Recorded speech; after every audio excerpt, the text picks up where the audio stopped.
पुण्याच्या खराडी भागातील रेव पार्टीमध्ये पोलिसांनी खडसेंच्या जावयाला अटक केली। यानंतर संजय राऊतांनी महाजनांवर जळजळीत टीका केली।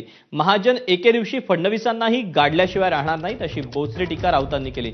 तसंच खडसे भाजपवर तुटून पडल्यानं त्यांच्या कुटुंबियांना ही किंमत मोजावी लागल्याचा आरोप राऊतांनी केला। याला गिरीश महाजनांनी देखील प्रत्युत्तर दिलं। गिरीश महाजन नावाचा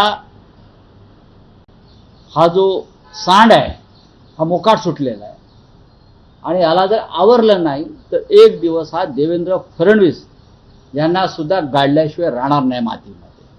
4 खासदार आणि 15 ते 16 आमदार हे भाजपच्या ह्या लोकांच्या हनी ट्रॅपमुळे गेले। या नशेच्या पार्टीचाही संबंध आहे। नशेची पार्टी झाल्याशिवाय हनी ट्रॅप करता येत नाही। करेक्ट? हे सगळं भाजपने केलं आहे। हे सगळं भाजप निर्माण करतं। राऊत साहेबांची जी कोणी धरू शकतं का? कोणी धरू शकत नाही। त्यांना अगदी केंद्रीय मंत्र्यांपासून सगळ्या आमच्या नेत्यांपासून उच्च न्यायालय आहे, सर्वोच्च न्यायालय आहे, इलेक्शन कमिशन आहे, त्यांना काही बोलण्याचा अधिकार आहे। म्हणजे त्या बाबतीत त्यांना सोडलेलं असं मी म्हटलं तर काही वाव होणार नाही। बरोबर आहे की नाही?